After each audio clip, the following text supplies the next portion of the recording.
Onun için tüm arkadaşlarımızdan ve değerli katılımcılardan da bu ülkemizin geleceğini daha üst seviyelere çıkartabilmek adına da bu katılımı gerçekleştiği için de teşekkür ediyoruz sizlere.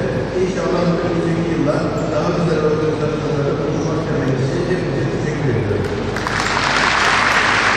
Bu kadar çok çöp oluşuyor ve bunlar bir yere depoladığın zaman bir süre sonra burada metan gazı çıkmaya başlıyor. O da gidiyor oraya birikiyor ve çıkması gereken ısıyı geri gönderiyor sel etkisiyle ve buradaki kürenin sıcaklığı denizlerin su seviyesi artıyor. Aşırı sıcaklar, aşırı soğuk. Yapılan uluslararası konferansın çok kıymetli ve değerli olduğunu, bu organizasyonu yapan Büyükşehir Belediye Başkanımızla onun değerli genel sekreterine huzurlarınıza teşekkür etmek istiyorum. Çünkü çevre meselesi ne kadar çok gündemde tutulursa o kadar gelecek nesillere olan borcumuzu ödemiş oluruz. Ben hep en son söyleyeceğim sözü hep başta söylemek istiyorum. Diyorum ki bir memleketin her şeyi bozulabilir. Ekonomisi bozulabilir, siyaseti bozulabilir. Bunlar hepsi düzeltilebilir. Birileri düzeltir ama bir memleketin çevresi bozulursa, iklimi bozulursa bunu düzeltmek hemen hemen imkansız hale gelir. Çok zorlanırsınız. İşte burada hazırlanmış çok güzel bir film seyrettim. Bu filmde yıllarca bozulmuş İstanbul'u işte 20-25 senede anca düzeltebilmişiz. Dolayısıyla çevremizin bozulması, iklimin bozulması için gelecek nesillere biraz içebilecekleri, kullanabilecekleri su, biraz nefes alabilecekleri hava ve biraz da verim alabilecekleri toprağa bırakabilelim. Bu en büyük ödevimiz. Çünkü çevreyi biz kirlettik. Geçmiş bizim babalarımız kirletti, biz kirlettik. Onun için gelecek nesillere en azından bir özür borcumuzun olduğunu unutmamamız gerekiyor. 1936'da Yahya Kemal Beyat'ın mecliste milletvekiliyken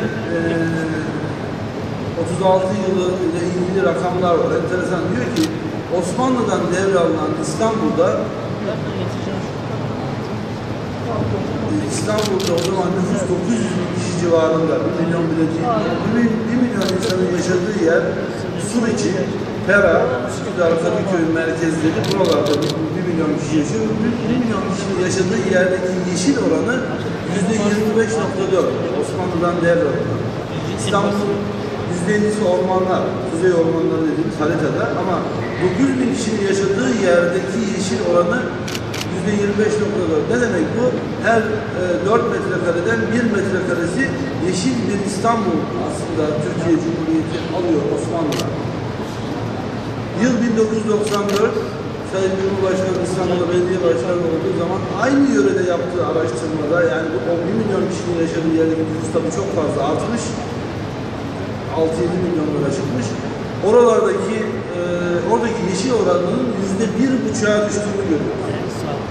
25.4'den 1,5'a düşüyor ve yoğun ağaçlandırma çalışmalarıyla bu rakamı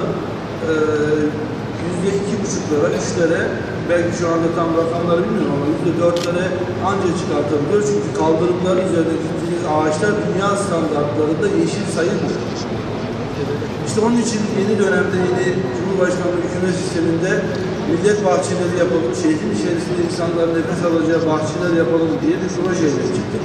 Ve ilkini de geçenlerde 5 tanesini açtık. Bundan sonra da inşallah Yeşilköy Havaalanı'nın olduğu yerden başlamak üzere İstanbul'daki vatandaşlarımıza nefes alabilecek daha fazla yeşil alanları oluşturmamız gerekiyor.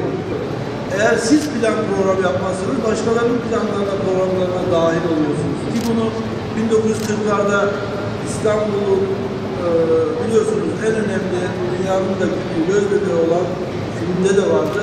Altın boynuz diye ifade edilen Haliç'in Osmanlı döneminde Sadabat denilen ve orada mesire yapılan bir yeri 1940'larda yurt dışından getirdiğimiz bir Fransız şehir plancıya teslim etmişiz ve demişiz ki İstanbul'un çevre düzeni planlarını biz yapamadık, gel sen yap demişiz ve Henry Prost'u buraya getirmişiz. Henry Prost İstanbul'un çevre düzeni planlarını, 100 binlik planları, yani nerede sanayi olacak, nerede yeşil alan olacak, nerede konut olacak diye planlar yapıyor. İlk yaptığı şey ne biliyor musunuz? Haliç'in etrafını sanayi açıyor. Bütün fabrikaların atıkları Haliç'e gidiyor, alıcı ortam olarak. Ve bu bulunduğumuz bölge Yenikapı burayı denizcilere veriyor ve burası buranın kirliliği bütün Marmara'yı kirleten en büyük kirlilik kaynaklarından bir tanesi oluyor. Ve Henry Prost'un yaptığı planlarda Unkapanı'ndan Yenikapı'ya kadar gelen bu ana yolun açılması sırasında 100'den fazla tarihi eserin yıkılması var. Aynı şekilde o planlarda daha sonra Menderes hükümeti uyguluyor, mecburen planları uyguluyor. Vatan Caddesi'ni açarken de 100'ün üzerinde tarihi eserin orada yok edildiğini biliyoruz. Onun için de şu anda İstanbul'un Sur içerisinde biliyorsunuz kayıp mescitlerle ilgili bir dernek var ve bu eski mescitleri buluyor ve ihya etmeye çalışıyor. Dolayısıyla İstanbul bu hale maalesef böyle getirildi ve bundan sonra da düzeltilmeye çalışılıyor. Bu çok kolay değil.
İstanbul Uluslararası Çevre Zirvesi'nin fuaya açılışı alkışlarınızla gerçekleşiyor.